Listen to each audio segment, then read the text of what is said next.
Farkeessatti humnoota Tigraayin raawwatamaniiru jedhameen baay'ee yaadda'u himte. Dubbimaan ministeera dhimma alaa Ameerikaa Ned Price sarbama mirgoota namoomaa gochaawwan gara jabinaa rifaasisaa fi badiinsi bu'uuraalee misoomaa Amaaraa fi Afaar keessatti humnootatti PLF'n raawwatamuu laalchisee gabaasonni mirkanoofne bahaa jiran Ameerikaa yaaddeesseeraa jedhaniiru. Ned Price qaamoleen waraana keessatti hirmaatan hundinuu tarkaanfii namoota nagaaratti fudhatan irraa of qusachuu qabu jedhan. Aangawoonni dhimmi isaanii isaan laallatu gabaasaalee kanneen qorachuun dhugummaa isaanii akka mirkaneessanii fi kanneen harka keessaa qaban itti gaafatamoo taasisuu keessatti sirna hunda hammataa fi ifatee akka hordofaniif ni gaafannaa jedhan ibsa ba'e keessatti. Mootummaan bakkeewwan finciltoonni Tigraay to'atanii turanii fi dhiyoo irraa gadhiisisetti ajjeechaa jumlaa, saamicha, mancaatii fi miidhaawwan salqunnamtii wal qabatan finciltoota Tigraayin raawwatu jechuun himateera. TPLF addatti ibsa US fi ibsawwan mootummaan kennaa ture irratti waan dubbate dhibus kana dura himannaa akkanaa balaaleffataa tureera.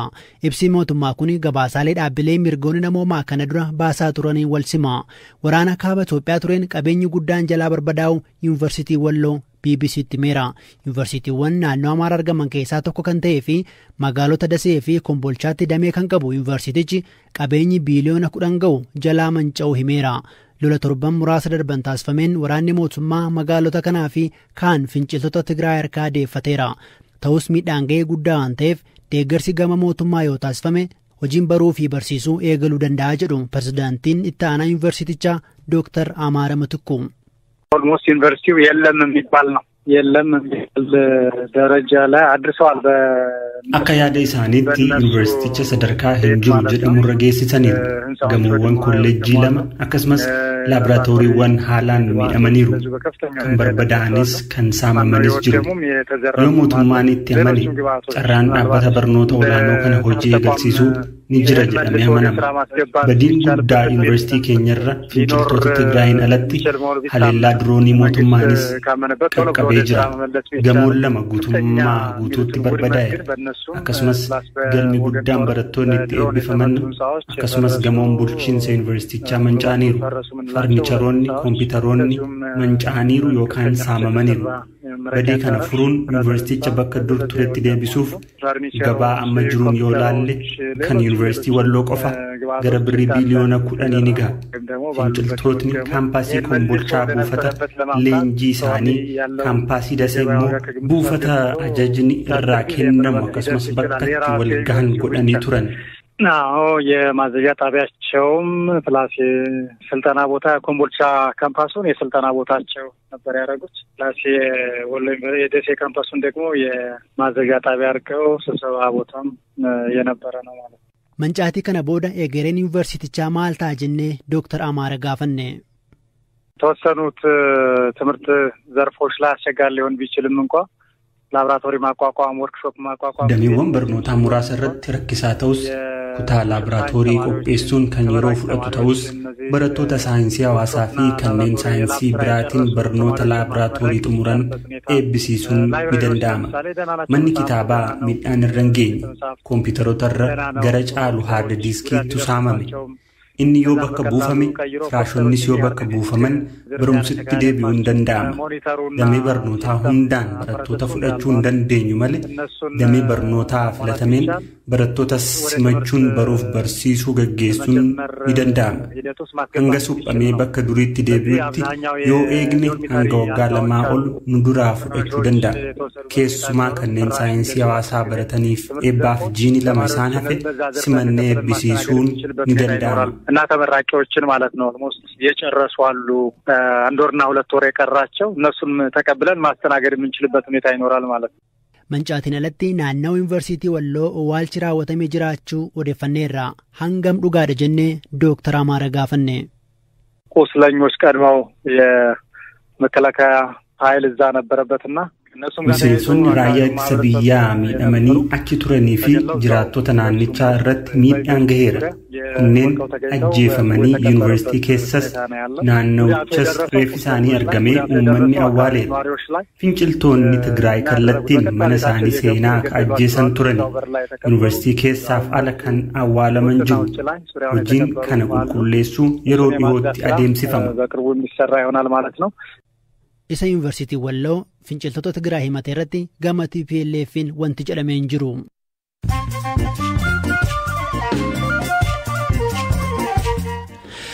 Dhaggeeffattoota keenya sagantaan BBC Afaan Oromoo kallattiidhaan simbira gahaa jira. Mamooduuwwan gaggabaaboon sinitti mootummaan walga'ii addaa manni maree mirgoota namummaa UN waa Itoophiyaa irratti mari'atuuf waame morme. Ministeerri dhimma alaa Itoophiyaa ibsa baaseen qorannoon walloo UN fi koomishiniin Itoophiyaa dalagan hordofee tarkaanfiin fudhatame osoo jiruu lammata addatti dhimma Itoophiyaa irratti mari'atamuuf waamichi taasifamu isaan gaddeeraa jedheera.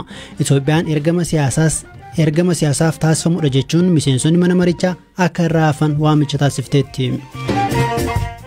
Obomboleettiin Ameerikaa bulchiinsa Keentaki keessatti mudate hanga ammaatti namoota 64 galaafate. Balaa uumame hordofee maatiin oduu fira isaanii dhabanii dhaga'uuf wayita eeggataa jiranitti barbaachi namoota badanii itti fufeera. Ministeerri muummee Sudaan Abdallaa Hamdook bulchitoota naannolee kanneen ajaja waraanaa biyyattii kan baatii onkololeessa keessa fonqolcha mootummaa gaggeessee tureen muudaman kaasan. Ministeerri muummee Hamdook dabalatee qondaaltonni miseensota mootummaa ce'umsaa garee siivilii hedduun ajaja waraanaa biyyattiin to'annaa jala oolfamuun isaanii ni yaadatama.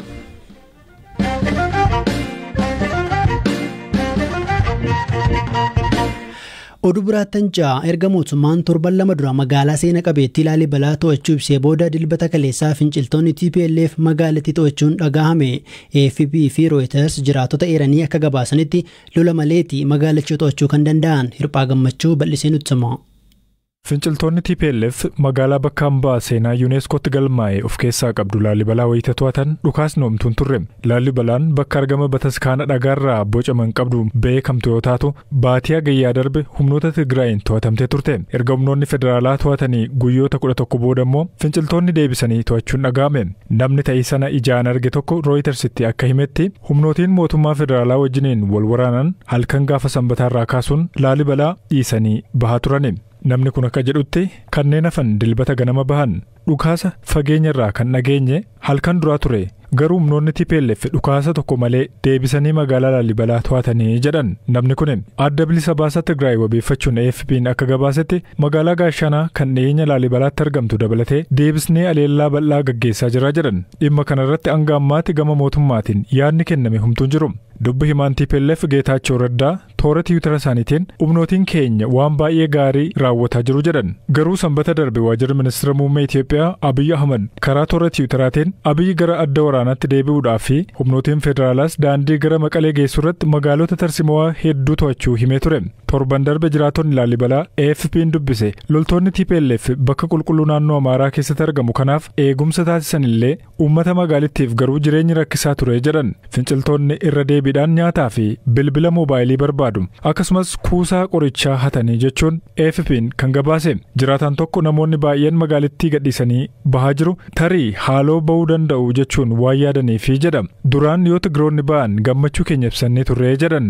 Dilbata ministeera muummee Abiyyi erga humnoonni TPLF buufata waraanaa mootummaa federaalaa kan kaaba biyyattii irratti aleellaa raawwatan jedhaniin booda waraana gara naannoo Tigraayitti ergan. Isaan boodas humnoonni federaalaa waraana torbanoota muraasa gaggeessaniin magaalaa Maqalee to'atanii turan. Haa ta'u malee waxabajjii keessa finciltoonni cimuudhaan deebi'anii naannoo Tigraay qabachuun gara naannolee ollaa Amaaraa fi Affaaritti babal'achuu eegalan. Finciltoonni gara magaalaa guddoo Finfinneetti dhiyaachaa dhufuu isaaniitiin biyyoonni akka United Kingdom, Ameerikaa fi kaan hedduus yaaddessuun lammiilee isaanii Itoophiyaa keessaa akka ba'aniif kan gaafatan baatii darbe keessa ture. Erga yeroo sanaatii kaasee waraanni federaalaa magaalota baay'ee daandii gara Finfinneetti geessu irrattis argaman deebisee to'ateera. Waraanni waggaa tokko oliif gaggeeffame rakkoolee namoomaa bal'aa qaqqabsiiseen naannolee Tigraay, Amaaraa, Affaar keessattis namoonni miliyoona 9 ol ta'an midhaan nyaataa saffisaan akka barbaachisu dhaabbanni biyyoota gamtoomanii himeera.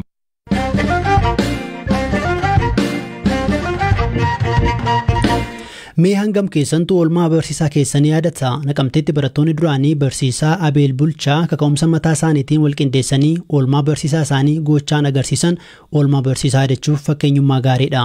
Hojii gaarii dhalootaaf barumsa ta'u barsiisotaaf immoo haamlee dabaluudha.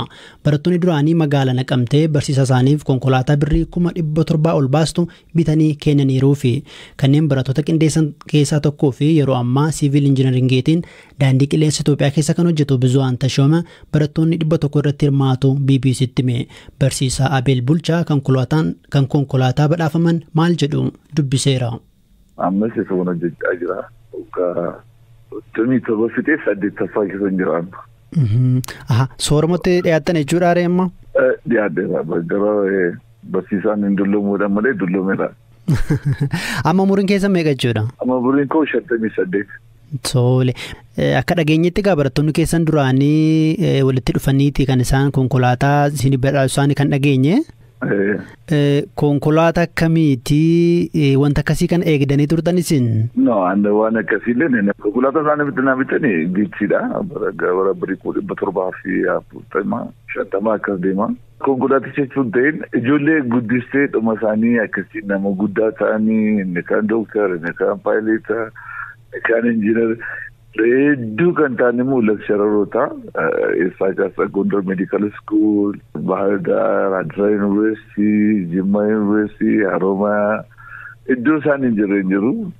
Vooti dhiiteen hojjedhee badhaasaaf utuu hin ta'in bakka nama guddistee lammiin kee iddoo guddaa akka ga'uuf fedhii faawwii keessa tureeti. Akka ijoolleen herreegasii dandeessuu bakka asfaltii amma danda'u hundumaan gargaare. Tole. Kana dura konkolaataa qabdu turtanis? Kanayyuu hubatanii ta'an kan isaan naafisanii. Yeroo isaan konkolaataa dubtuu qabu miilaan deemaa. Eessa barsiistu isin? Amma mana tamaarii dhuunfaan hojjedha kanurraa mishinariitii innoveetii fedhu. Boarding innovative academy annuunfaati kan inni hojjechaa jiru. Magaalaa Finfinnee jechuudha. Egaa miindaan barsiisotaan beekama ammatti garuu booda kana fooyyee qaba gaarii ta'uusaa dhageenya. Kana dura garuu barsiisaan qarshii miindaa argatu ol kaatee konkolaataa bitaa wanneedhaan kun ulfaatu mala. Tarii konkolaataa kana oofaatti jirtu moo oofuuf eeyyama baaftaniittu maalitti jirtu?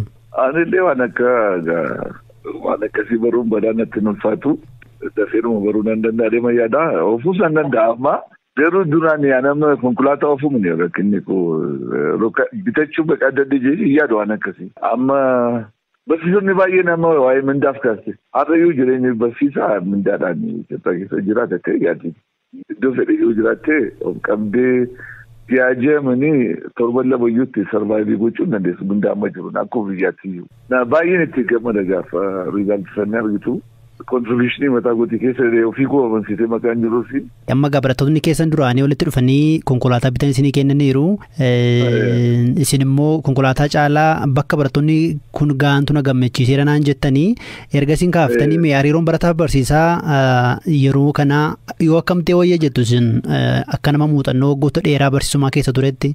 Yeroo baay'ee maal jedhu barsiisaa ture barnooti jedhu garuu barnoota ammayyuu hin caalasa duri aan akka yaadutti anis baradheen darbe yeroo barachaa ture barsiisaa fi barataa gidduu reeleeshiniin jiru baay'ee gadaadha hawwii kee fedhii kee ittiin himtu ani immoo ijoolleen barsiisee akka hiriyaatti akka obboleessaatti akka abbaatti maqaatti dhiyaatee fi barataan darbee mataa kee yaabbatu si kabaje yaa'u. Yoo garaa keetii hojjetan jaallata.